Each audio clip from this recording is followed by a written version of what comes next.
Time is running out to master the IQ foil before the Olympic Games in summer 2024.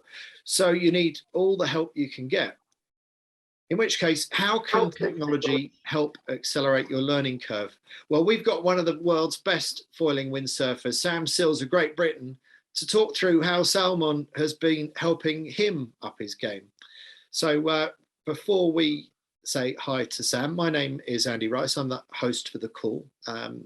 We will meet Carlo Costa a little bit later on, the founder of Sailmon. But for the time being, Sam, thanks for joining us and welcome to the show. Thanks very much, Andy. It's good to be here. Now, before we get too far into the chat, let's just watch a video to get a little insight into your world on the IQ foil.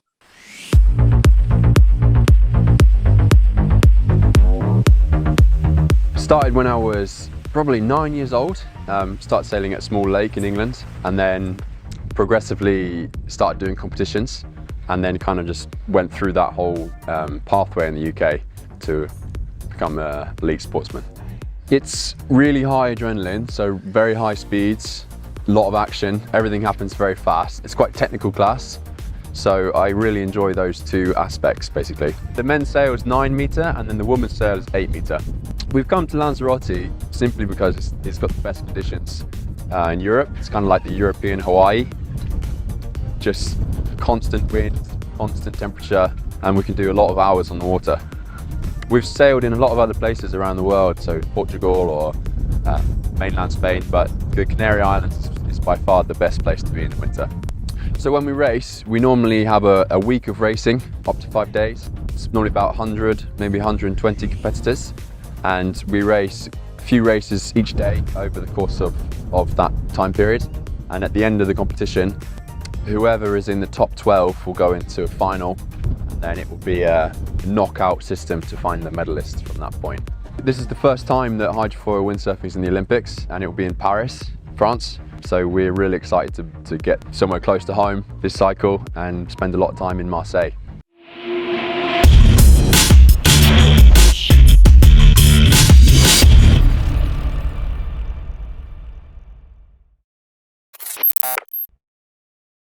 Okay, so Sam, that's what you're up to at the moment. Let's just very briefly explain where you've come from. So you won the Youth Worlds back in about 2009, and that was on a techno board, right? Yeah, well, 2007 and 2009, so a very long time ago when I was under 15 and then under 17. It was, yeah, good times. Techno 293. Right, okay. And you've got some other arrows in your quiver. You've got a naval architecture degree from Southampton, is that right? Mm-hmm. Yeah, exactly right. And that has led you to being involved as a foil designer for Sailmon Racing in Australia. So just tell us what you do for them. Yeah, so I work for Sailmon on their development and design. So it involves testing, designing new boards. We do a little bit of foils. So far we have a free ride foil called the Red Wing, which I was a little bit involved in. But the new stuff that's just come out is the hydro race boards, which people will be racing now for the first time in Defi Wind, south of France. Okay, now I'm wondering if one of the frustrations of doing that is that you are seeing foiling technology move on, but you are stuck in a one design with whatever it is that you have with the IQ4, because I've seen this level of frustration before with the NACRA 17s, and it ends up with people pushing the edges of the rule to try and get it as far into the corner as they're allowed to go, because they know where there's a better corner. Yeah. What's it like for you? Well, I mean, I don't know if it's frustration. It's quite nice that it's all one design, because you can, you're kind of starting to find millimeter changes making big differences. And when you've got, such a huge fleet of people with those small changes, it's quite exciting actually to get. You have to be extremely structured and detailed with your settings to try and get the best out of it. But I don't know about bending the rules. I don't think I've seen much of that yet.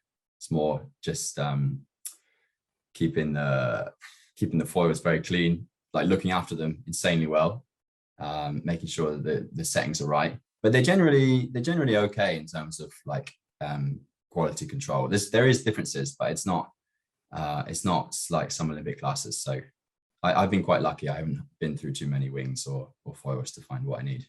Okay, well, yeah, that is good, because that seems one of the challenges of strict one designs. And just for those that don't know, I'm sure there's a lot of IQ foilers on this call, but for those of us like me that don't know, is it bring your own gear to the games, or is it supplied equipment? Yeah, actually, I don't think that's been decided yet. I'm actually not sure about that. Yeah, I think it's, yeah, I actually don't know, but it's a big, important question.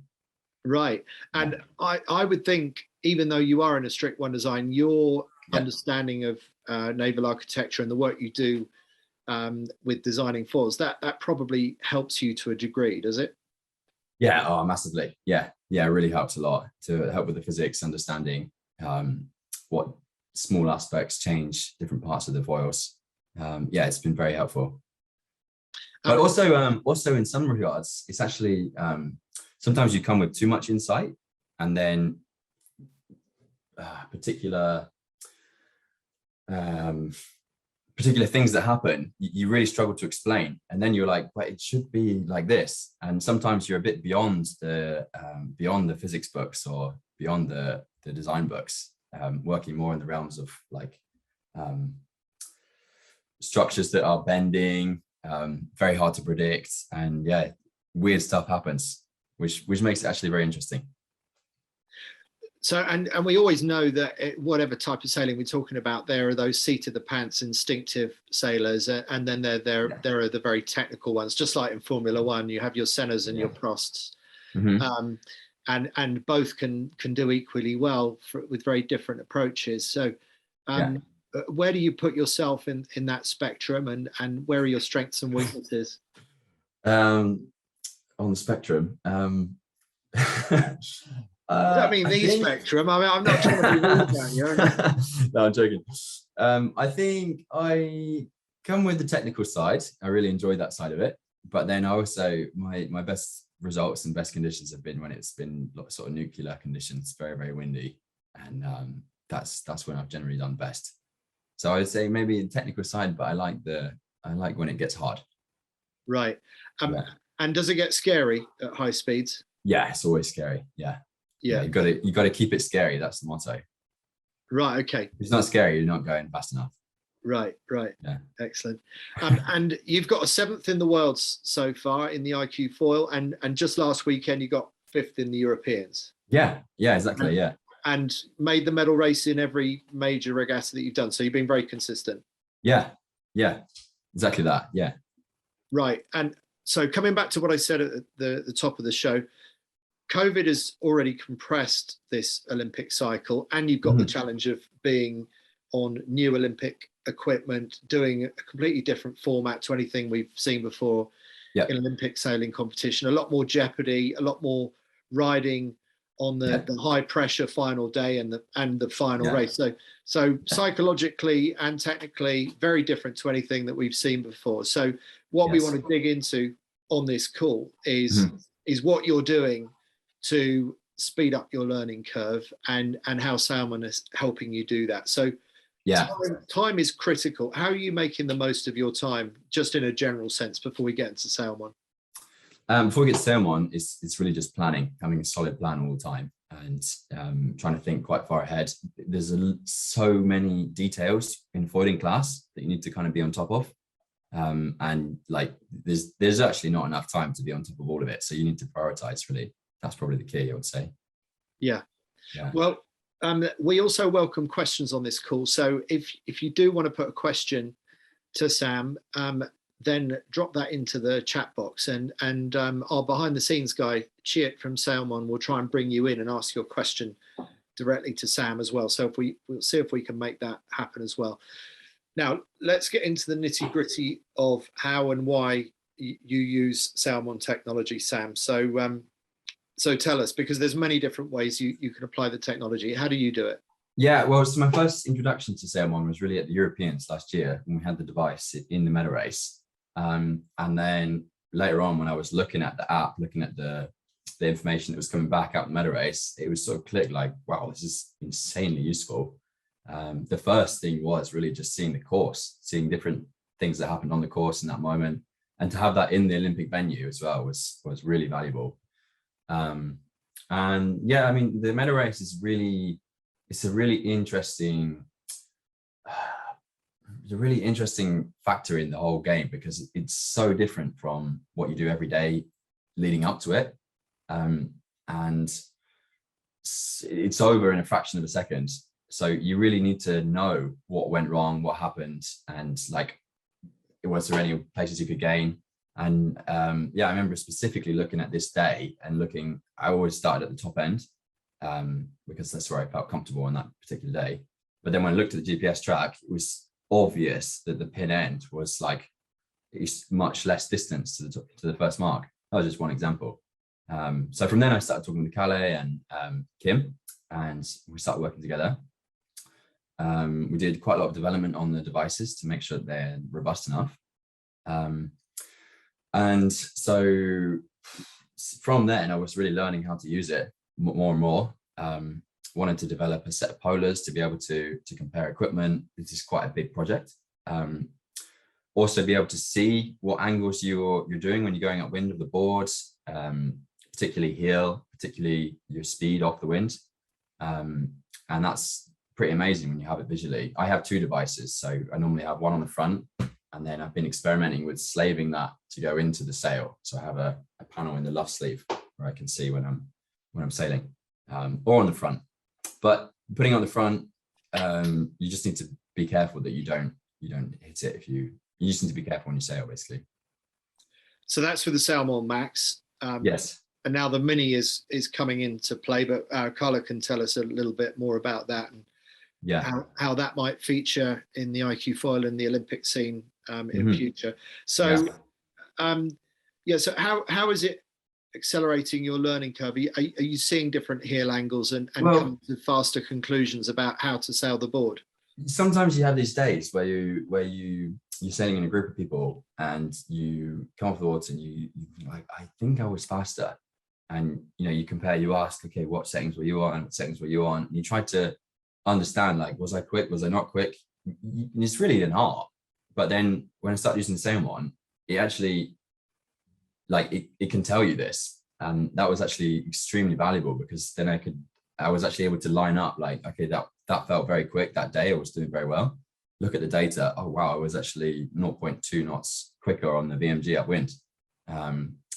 And so I actually spoke with Callie, because I was like, how can this be accurate? Like, how does that even work? And explained to me that you need to be sailing, do a good tack, sail away on the other angle. So you get your VMG angle to the wind, true wind angle. And then the software can calculate your VMG. And you just need to do that like consistently throughout a session, sail very well. But then at the end, you kind of have just a simple, really simple summary on your phone. You can just scroll across, check upwind performance, and like, it's actually been really accurate to days when I've been quicker, days when I've been slower. So that would be one of the like very interesting things. Carla, you're featuring in this conversation quite a bit. So let's bring you in. Let's introduce the founder of Sailmon. Hi guys. Hi, Carla. Hey. Yeah. So Lake Garda. It's been quite a testing ground for Sailmon Max, hasn't it? You and the International Moth Worlds, and now the Europeans last week for the IQ foil. But you might as well come in, because we're talking about how Sailmon is helping quite early on in this conversation. So that Sam had his questions about trusting the accuracy. So just tell us a little bit more about that. Why should we trust the data in Sailmon? Well, what we did, I come from first an Olympic background, and then later on being a professional navigator, where we look at all the very high quality data, and we make all these reports. And in the end, what you're really interested in is your performance. And what we tried to do with the app is take away all this rocket scientists and these people that need to process all of this data, and fully automate the process, where you just get a clean report of your day's sailing.